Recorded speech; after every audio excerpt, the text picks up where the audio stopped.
What's going on, guys? Today I'm gonna walk you through a little bit of the project I've got going. So we're gonna be replacing an exterior front door. So I'm gonna flip you around and show you what we've got going. It is gonna be a block wall surrounding this door, and the reason why that's important is because we're going to need to set our own backing for attaching the door to. This is also an older style door, so some of the dimensions are a little different than the new guy we got over here. So it's a 36 by 80 left-hand in-swing door. So we're actually looking at the interior right now. But we're gonna tear this out, set our backing on the jamb side, and then we'll run some across the top. I'll try and show you guys what I do with that a little later. I'm gonna kind of show you just kind of once we complete steps along the way.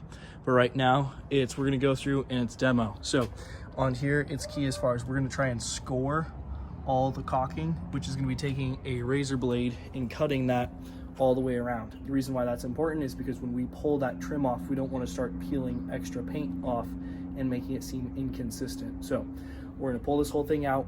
Once I have it scored, I'll probably just remove the door panel itself and then kind of go to town on just yanking that thing away from the block. We're gonna try and preserve it well, pull the trim on the inside, make sure that if we can, maybe we'll try and cut the nails that are attached in there, or screws, whatever they did. But that's gonna kind of be the first step. I'll try and check in with you guys when I have it ripped out, and we'll go from there. All right, so we've got the door out. I've swept the sill and measured it out for the amount of backing that we're gonna be putting in. So I'll show you guys real quick. Flip it around. We've got our opening. We've got our debris that I'll be sweeping up here shortly. But everything's been cleaned off. Tried to scrape it flat as much as possible because we don't want too much of a ridge. We do have a little bit of a ridge over here, but we'll be able to just put the board up a little bit. Hello. Who are you? Got two of them. Anyways, when I was taking out the door, I'll pull the trim from the interior and the exterior, unscrew the door right here. We've got these airbags that you can pick up. We get them from Home Depot, but put those under the door so that when you unscrew it, it's not just gonna tip on you. Throw that out, and then I'll take my saw and cut a line in here. Sometimes I'll just chunk it out completely. That way, once that's gone, you've got more leverage to be able to just bend out all the pieces, pull the sill, all that good stuff. So we pulled the old wood backing that they had over here. We're gonna measure and cut our own. So I'm doing it a little unconventional, and part of it is because I think I got my measurements or my estimation a little wrong yesterday. So I've got 2x6s. What we're gonna do with the 2x6s is we're going to take these down to where they're going to be the exact width of our door right here. And the reason why we're gonna do that is it'll make it a lot easier for us to trim out at the end. We'll take these once we run them through the table saw and all our other fun tools over there. We will take some anchors, which I'm gonna use the concrete screws. You could probably use a ram set to nail this in. They used cut nails before, which should be fine, but we're gonna go ahead and use the Tapcons. And when you're doing that, you'll pre-drill, set those into the concrete, and go from there. So the big thing is we're trying to minimize any lateral movement. So the side to side, it's going to be locked in place, but it's the going in and out. So even if it does strip out just a little bit on one or two of them, we don't want to do that consistently. But if you've got a couple like that, it's not going to be the end of the world, because remember, it's not the side to side that we're worried about. We're going to get that nice and tension fit in there, which we'll show you a little later. All right, I'm gonna jump back into it. I will touch base with you guys in a little bit. All right, so I probably should have stopped after we put the wood in, but want to show you what I did. So I ripped down the 2x6s so that when we line up, here, I'll show you the side, the jamb with the drywall for when we trim it out, the piece of wood is finishing flush with it. Now that makes it where when we put our piece of trim on, that everything's nice and flat. You'll see where they had built it out before. So it's kind of like the catch-22 as far as you can either build it out and then you've got to get creative with how you're going to wrap it. Or in this case, it's going to be, we're going to trim it out and then you have to go over it with the paint after that. So When we did that, I went into, found where their joints are and pre-drilled and set the screws in. I think I skipped every other one is what I did for that, and did that both sides. So wrapped it with a waterproofing membrane. That's the black stuff you see on there.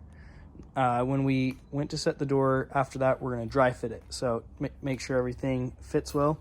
Before we put the silicone down underneath to try and prevent any water from being able to get through, I like to put the blue tape on the other side, just in case anything happens. Easy cleanup and no issues. So dry fit the door, everything's good. Then we set it in there. So like I said, I use those bags. Once I set it in, I'll open that slab, pump up those bags underneath it, and then you don't have to worry so much about trying to pin it with the shims, so it's not going to go anywhere. After that, we're going to pull all the weather stripping out. So we've got this slot back here. I'll show you this side. Slot right here, that's called a kerf. And that is what the Q-Lon goes into. So this piece right here would go into that slot. Now we pull that out, and the reason why is we're using trim head screws right there. So those are going to go behind the Q-Lon, and basically they're going to disappear so the painter does not have to come through and fill every single screw. When we set the doors, we're always going to set the hinge side first, and the reason for that is the hinge side is the most important as far as being level. That's going to be the one that takes all your hinges, and the other side is going to be more cosmetic than anything. So once we have this level, we've got our shims at the differing places. I like to do 5 per side. So I'll pin the top, pin the bottom. This is not necessarily in order, but then I like to have the extra backing around the top shim. We've got middle shim and then lower shim. Almost same thing on the other side. I like to double up around the strikes, and then we've got top, bottom, and then a little extra in the middle right there. So we did some in the top. They had a piece of wood that was already up there, so that's why we attached it. We'll probably put some backing in there so that the trim attaches easier, and then we will go from there. So sorry, a lot of kind of catching up instead of being able to walk through and show you what we've been doing, but that's what we've got going so far. So I will check in with you guys a little later. All right, so we skipped a couple steps. Last time we saw it, we had the shims in before they were cut. So after that, basically cut the shims. We're going to use some spray foam to fill in the gaps around the inside. Let me slow down real quick. Set one side of trim first, so that's either on the interior or the exterior. Do the spray foam, then set the other side. So the way we did it for this, and some people like this, some people won't, I took a 2x3 and I'll rip down part of the side that if I need to bring it closer. So I've got the flat side that goes up against the masonry, and then what we filled with wood filler, and we still have yet to sand it down, we'll use deck screws so that it's more waterproof and weather resistant, and then obviously just caulk the whole thing in. Set some backing up top because we've got a steel lintel, so you can't just attach any backing to the top right there. So we attached a piece of wood behind this guy to attach this trim piece to, so everything trims out nicely. So after that, it's pretty simple as far as just cleaning it up, put your handle set on, and you're pretty much done. Don't forget to put your Q-Lon back in, make sure everything is trimmed out inside correctly, and that is essentially installing an exterior front door.